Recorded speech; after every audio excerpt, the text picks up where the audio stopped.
Salam. Hey, hello. Hi. Can you see me? Good evening. Good morning. First of all, Can you hear me and see me well? yes, I hear you well. Great. Great. Love it. Okay, we can Continue. start then. First of all, thank you a lot for taking your time and doing this interview. I know how busy you are, but still, we appreciate it. Yeah, no worries. So, first of all, I have to introduce you to our audience, then we will start our interview. Hormatly adamlar, bugün bizde Watan Media grubunun taýarlayan daşary ýurtda bilim alýan Türkmen talipler gepleşigine Serdar Çaryýew mehmançylykda. Ol öz hakyna näder düşünýär, ýöne men gysgaça aýtmaly bolsam. Serdar Çaryýew häzirki wagtda Stanford uniwersitetiniň clinical assistant professor derejesinde işleýär hem de okaýar o ýerde. Biziň şuňky interview mehmanymyzam özi. Now, we can continue in English if it fits you. We'll, translate it to Türkmen language, so feel free to talk English or whatever, even Turkish. First of all, can you please start by introducing yourself? Because I know you, but most of the people probably don't know your education, your career, and how you end up actually one of the most important universities in US and in the world, Stanford University. We would like to know more about it. So, thank you for that introduction. I'm Serdar Çaryýew. Right now, I'm serving as an assistant professor in the Department of Radiation Oncology under the School of Medicine at Stanford University, and I'm part of the clinical faculty here. So, I think how I ended up here is rather tortuous, so I will maybe explain it with a chunk of blocks. So, I did my undergraduate in physics education.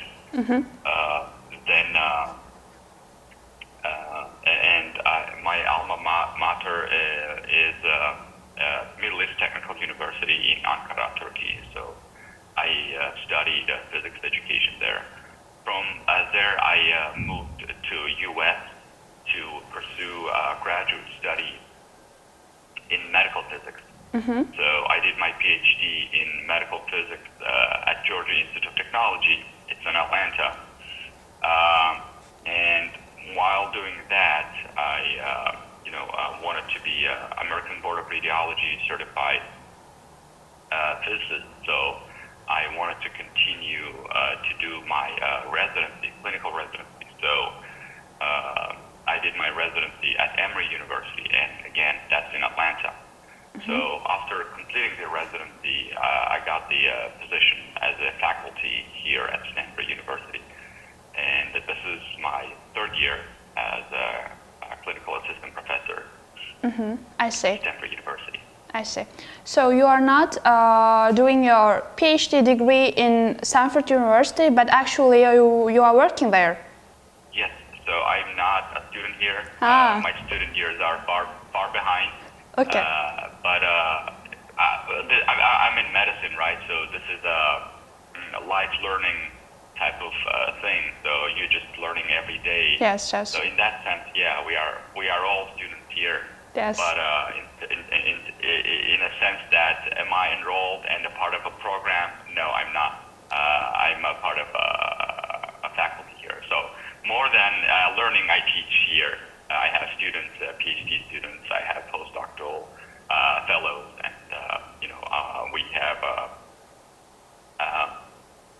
clinical colleagues that may need some advice that you could provide with your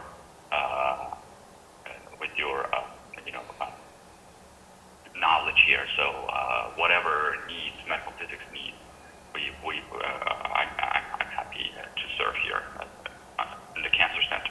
Yes, I see. So you are a teacher there, actually, part of teaching faculty.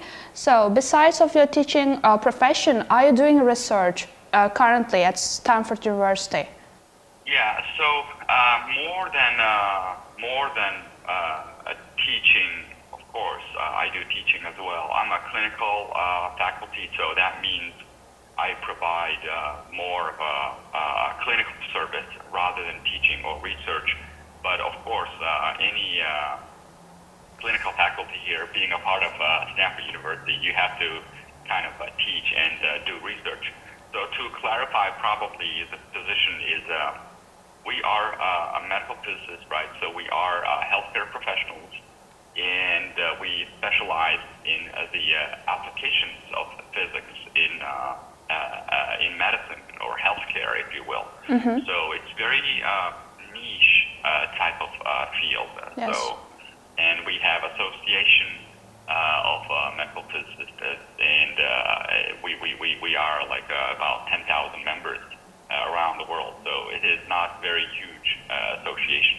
It's not. Yeah. So in this position, I'm concerned primarily with the three areas of activity. And the first one, the majority, is obviously the clinical service and consultation. And the second is research and development. That takes a big chunk of my time. And the last is teaching. And again, this division of my time is primarily clinical here, but at some other institution, it may be more of a research or more of a teaching, right? So we I'm in the radiation oncology, so in that sense, we are therapeutic medical physicists. So we provide, we do radiotherapy. So under that, there are a lot of things, obviously, we do.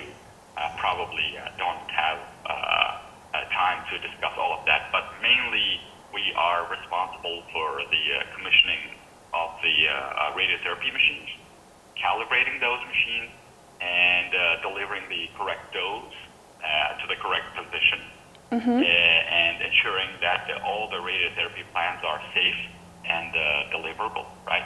And we routinely do quality assurance of those devices, and we try to make them in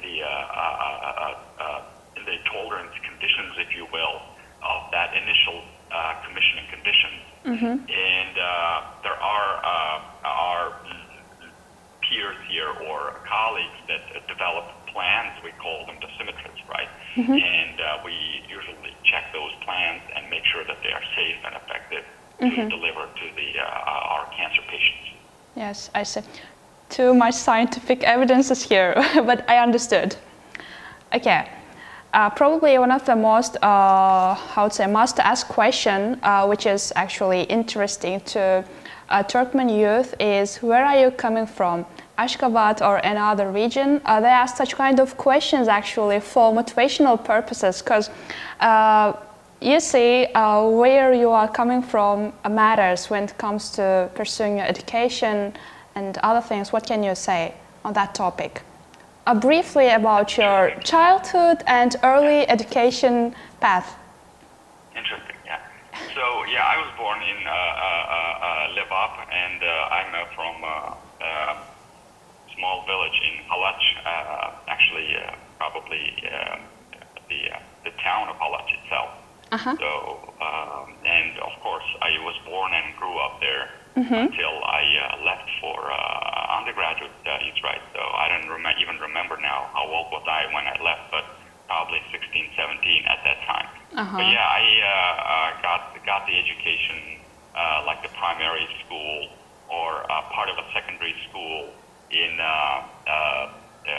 just public schools in Halach, in Levap province, right? And then I was one of those lucky students who could get education in the boarding school. At that time, there was a Türkmen Turkish schools, right? Yes. And so I was a batch of students who was admitted, I don't know, and graduated from those Türkmen Turkish high schools. And from there on, I went to Turkey to study my undergraduate. So, Orta Doğu Teknik Üniversitesi, right? You want to know? I see. So you are coming from ordinary Turkmen background, which is actually good. Okay. Yeah. I see. Yeah, yeah. So Nothing special. Nothing special. I just grew up on the same streets as majority of the Türkmen kids are, played with the same things as the majority of the Türkmen kids. Yet- These days, probably again, Yet- dating. We should probably take back 30 years. Those times were different, obviously, but yeah, nothing special. I don't have any skills, or I don't have any special wealth, growing up. So again. you just studied and end up where you are now. Okay. The other question is about my personal question, which is quite interesting to me. What is your career plans? Are you planning to continue on teaching or any other on physics maybe that you would like to follow, pursue? Yeah, so this job has a high satisfaction rate. So I'm very happy where I am now, and Stanford University is very amazing. So that provides you a lot of opportunities, be it research, be it teaching, be it collaboration, be it in the Silicon Valley here.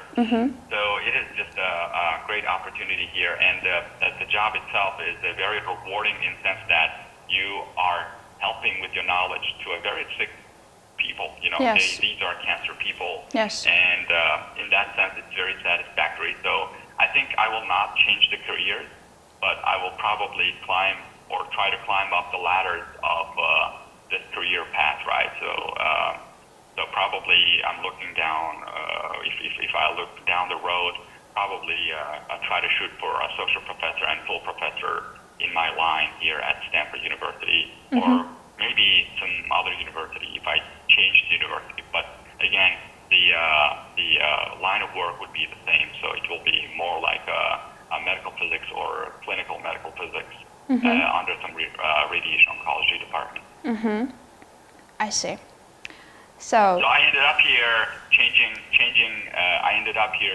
careers or changing options or tracks a few times. So that's why I think one more iteration is not necessary. But you are happy where you are now. It's good. Okay, the next question of mine. Very happy.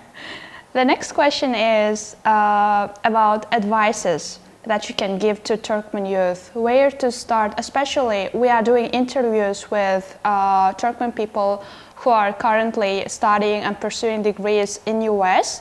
But in general, where to start? Not only in the sense of US, but wherever abroad, like Turkey, as you did. What would you suggest? Like, good preparation is necessary, but besides of that, how can they prepare themselves for good career and education opportunities abroad? Yeah, it's a very broad question and also not easy one to answer. It depends probably where you want to go, right? So usually, for example, if you want to do undergraduate studies, there is what we call an application package, right? And the application package would be in parallel with the admission requirements of that university, right? And it may be centralized or it may be individual. So if it's centralized, it's, you provide some scores, some GPA, some, extracurricular activities and recommendations and such, right? So it's pretty generic application. So in that sense, whatever plays an important role to make you stand out in that application pool is what you need to concentrate, right? So let's say if it's like a central application, probably you want to have a good GPA. So, a lot of applicants there, and if you want to stand out, you better not have a poor GPA. So meaning that you need to work on the GPA in high school, right? Starting right from the beginning, keep your grades marked very high. And the second thing is scores, centralized scores. I don't know, if you want to go to, for example, USA, we have here some like a aptitude type of tests like SAT, ACT, whatever. Maybe, they have a little bit different versions of those these days. It's still SAT. And just try to try to score very high scores on those tests. And then obviously, whatever you're going matters. If you're coming to USA, the instruction here is in English, right? So it is a good idea to know English really, really well and demonstrate that somehow. So one way to demonstrate it is to pass this like a language test, right? So basic ones, and during my time that they accepted, the common ones were the IELTS and TOEFL, and I believe they still exist. Yes. So take those tests and score really high, on those. I don't know, try to be 99 percentile, right? So these are the things if it's a centralized application. If it's a unique application, let's say you are just applying to Stanford University, then check what are requirements, check what is the statistical distribution of the students from previous years, right? Last year, I don't know, last 5 years, and what were their GPAs, average GPAs, what were the 90 percentile or whatever, whatever statistics they provide. Most of the universities do a good job at doing providing the some statistics about the past admitted batch, and try to beat those metrics, right? So let's say the SAT score, I'm just saying, is 1,500 out of 1,600. I don't know, at that time it was a 1,600 scale. It still is. And then if it's 1,500, try to beat that 1,500. Be better than average, right? Yes. Now, one thing I'm forgetting to mention is it's not just your GPA and scores, right? All the people applying to Stanford University probably will have a top GPA and top SAT or whatever TOEFL score. So they will probably already acing those scores and maximizing it. So how do you stand out among those students or among that pool, right? Very, very successful pool. So in that sense, try to be unique, try to be original, and reflect that in your statement, personal statements or essays that you write, or even the recommenders, they should probably highlight those aspects that make you very unique. Yes. These days, you're trying to be unforgettable, right? So if you, I don't know, can lift, I don't know, 300, 500 pounds, yeah, please write that on your resume. Or if you can fly a plane, let's say, write that on the resume, right? If you, I don't know, competed in Olympics, right? Write that in your resume. Or, if you know like 5-6 languages, highlight that in your resume. So all of these things that make you unique, right? Or if you're coming from a very interesting background, right? And when I read your statement or personal statement or, other essay, I just want to be less impressed. I'm like, wow, this is the guy or girl I really want in my university. So try to be unique. Yes. Be original. Do not write essay borrowed from, just doing simple Googling or, put in the ChatGPT. Try to be original. Right? So this is very, very important.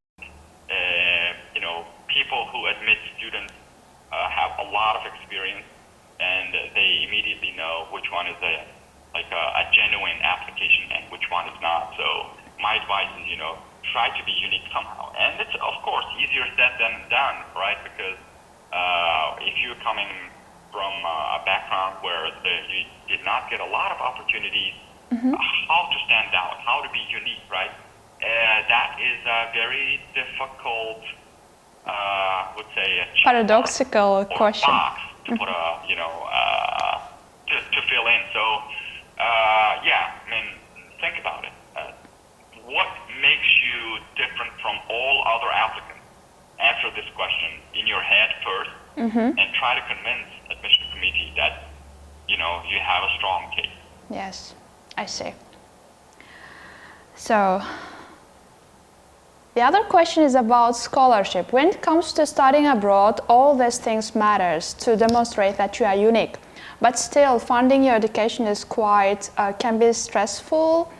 especially for the Turkmen youth, because we are not familiar with such things, right? So I would like to ask about scholarships that, from your own perspective, from your own experience, how can they fund their education? Not only bachelor degree, maybe master's, PhD. Yeah, if it's undergraduates, it is more, the larger the pool, the difficult it is to get money, right? So yes. The largest pool, of course, would be the pool of undergraduate applicants. And of course, a lot of people seeking education in USA because of various reasons. So therefore, a lot of undergraduate people will be applying, be it from Asia, be it from Africa, be it from Europe, they will be applying. And it will be very, very difficult to get, as an international student, undergraduate scholarship. That said, there are several options available for international students who are looking to study in the USA. So it probably, many universities offer scholarships specifically for international students, and I'm expecting them to be more of a merit-based rather than need-based, because a lot of international students, as compared to USA, would probably be need-based anyway, because the economic status of applicants, right? Yes. So it would be more like a merit-based scholarship. So, and again, since this is a university specific, right? I advise undergraduate students just to make a very simple Google search into that university's website and see what specific undergraduate scholarships is available to those international students, right? So here, for example, at Stanford, if you just go in their website and check, they may say, oh, okay, we have very limited number of scholarship available for international students. But, just specify that in the application. Usually, if you don't specify that in the application, later it's not easy to change that, right? So here at Stanford, and again, I would mostly shoot for private colleges. The state universities will have some other regulations, and they, of course, get the money from the state. So they prefer to fund U.S. students. Scholarship opportunities for international students. So yes. First advice is just shoot primarily for private universities. Do your research in their website.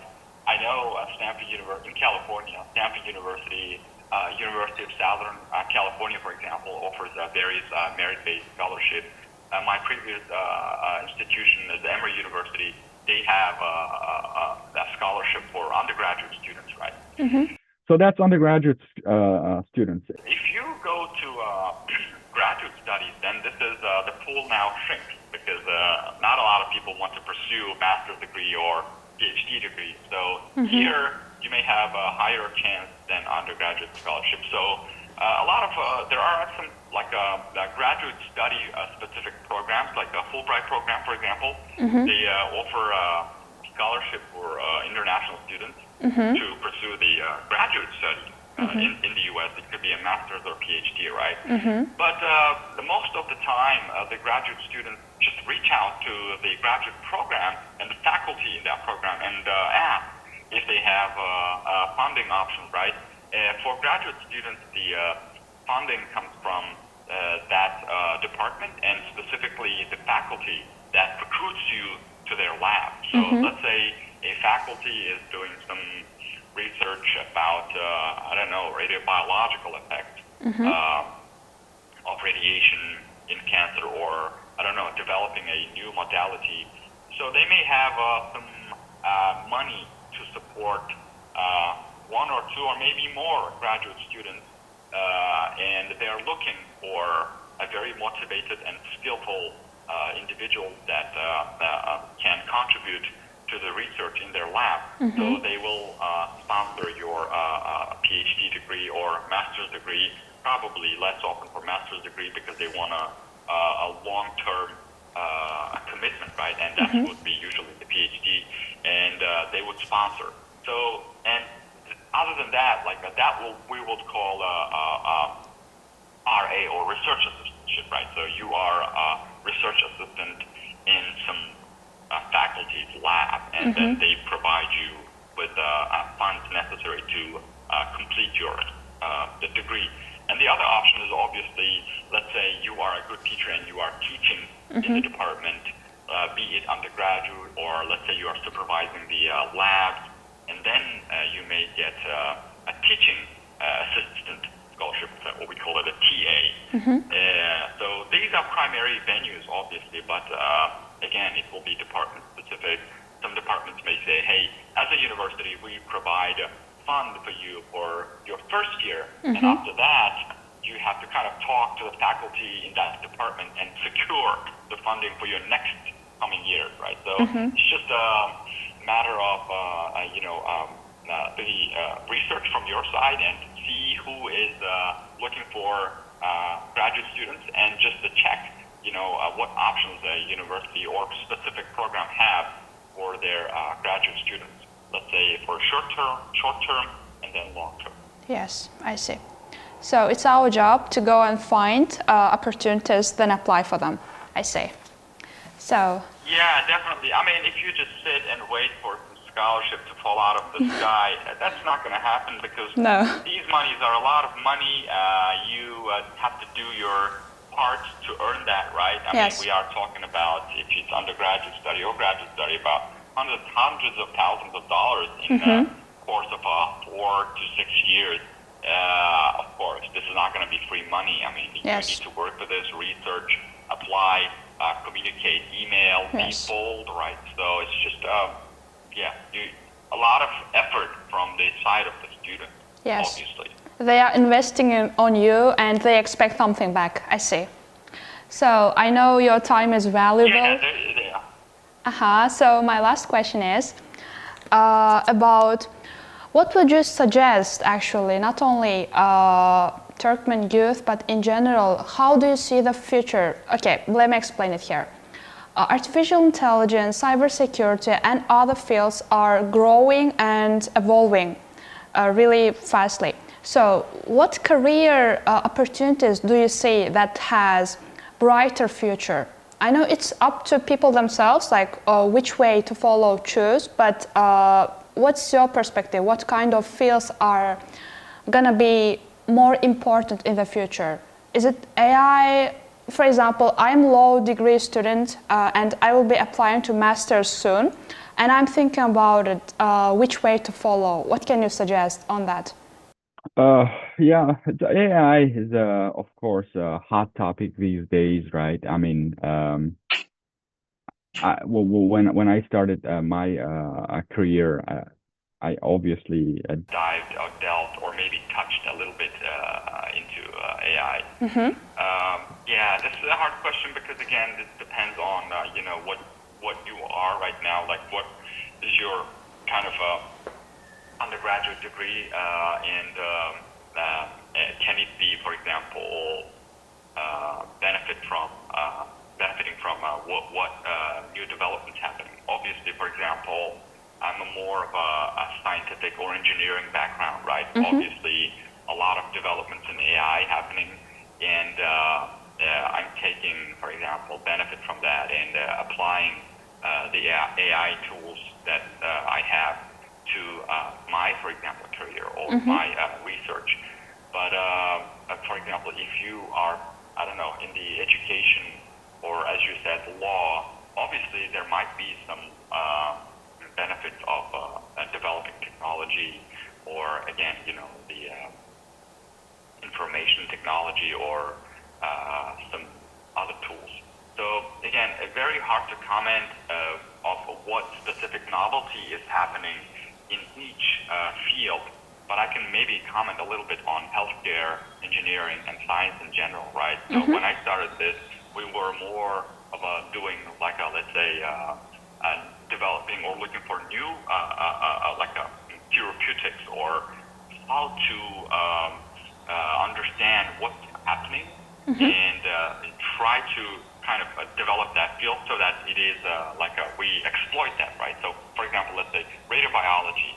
So we exploit radiobiology into that and see what benefits. And then from that, we could, for example, understand the toxicity to normal tissues, or, for example, effective way of killing tumor. Then we may say, okay, we need to develop, for example, new chemotherapy agents or new radiotherapy machines, right, or modalities that will treat. So that was more like the early days. Now we are moving towards more of we have a lot of data now. So we have been treating for many years. Now we have a lot of data. Can we use that? And can we use AI? And obviously we can, right? And we can do a lot of things to, for example, speed up how the clinical workflow, or how we can come up with new things that maybe did not exist with the generative AI, like generate something new. Or we may just, have some kind of a prediction with the help of AI and say, hey, here's the historical data, and predict something, right? Or, new outcomes, or just where the field is heading in general. But again, that's very general. But specifically, for example, in our field, and it may be very, very technical, right? For example, the physicians, for example, contour something. They have to draw like organs at risk. They have to draw the tumor. So we can get AI help and accomplish that very fast, in a matter of seconds, rather than a matter of hours, right? And then, for example, we are looking for some modalities. The patient comes in, they have a CT, for example, but we need, for example, MRI images. Now we can generate those using AI, and so on, right? So I think in our field, we are heading, or maybe at the footsteps of the foothills of the AI era. That's kind of my prediction. So knowing that, I ask my trainees to invest more on AI and develop more of a soft skills, and make themselves indispensable. Right now, of course, there are some AI tools. Let's say all of us know the ChatGPT, right? Or other competitors. I don't know, Llama, and so on. So those tools, for example, again, they are very good, but it requires from user side a good input, right? If you put trash in, obviously you're going to get trash out. Is it called prompt engineering? If you can give a very good prompt, then prompt engineering, yes. It will give you good results. So just develop your skills in prompting, right? Because now, for example, even if you don't know how to code, a lot of these tools can give you, for example, code, but you just need to know how to request it, how to ask for it, and again, be able to test it after you get the code, right? So AI obviously is a good bet, I would say, in my field, but can't comment a lot on other fields. Yes. So integration matters. We have to both, know how to use AI and utilize it, I say. So the last question is, we have 4 minutes left. I promised you it won't exceed 40 minutes. So the last question is, do you think AI will take over jobs? What's your personal opinion on that? I don't know if it's take over jobs, but the AI will maybe simplify a lot of jobs, or maybe make some jobs extinct. But again, AI will generate a lot of jobs, right? So maybe not the AI itself, but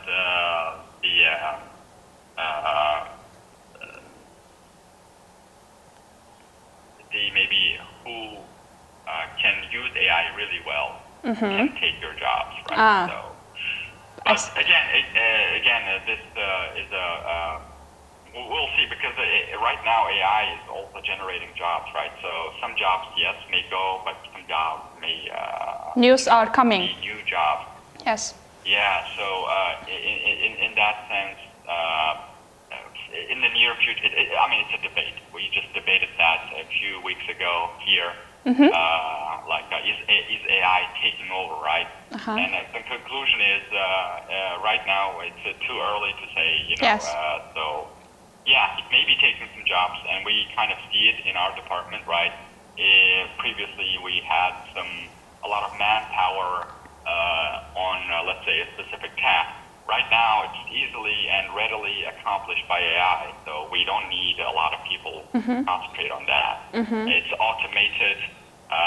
You just need to do a quick check, and that's it, right? Yes. But then now we need more people who understand AI and write, different versions of tools that we have currently, and kind of make it fit. Yes. Into our line of work or in the department needs, to address some of the department needs. So now, in that sense, we need more people, right? So it's just balancing itself. One side and give it from the other side. Yeah. Yes, I see your point, and I agree. Okay. So my question is ended here. If you would like to add something, otherwise. Yeah, well, thank you for the opportunity to interview. This is a late evening for you guys to appreciate your time and we are appreciating to you. Educate and inform the Türkmen youth to realize their best potential. Okay, thank you. We appreciate you for taking your time. I know it's 8 a.m. there, and yet you spare some time and doing this interview. We are grateful for everything you shared. We learned a lot. So, good evening to you. Yeah, I'm in the clinic, so we are still working because in our job there is, of course,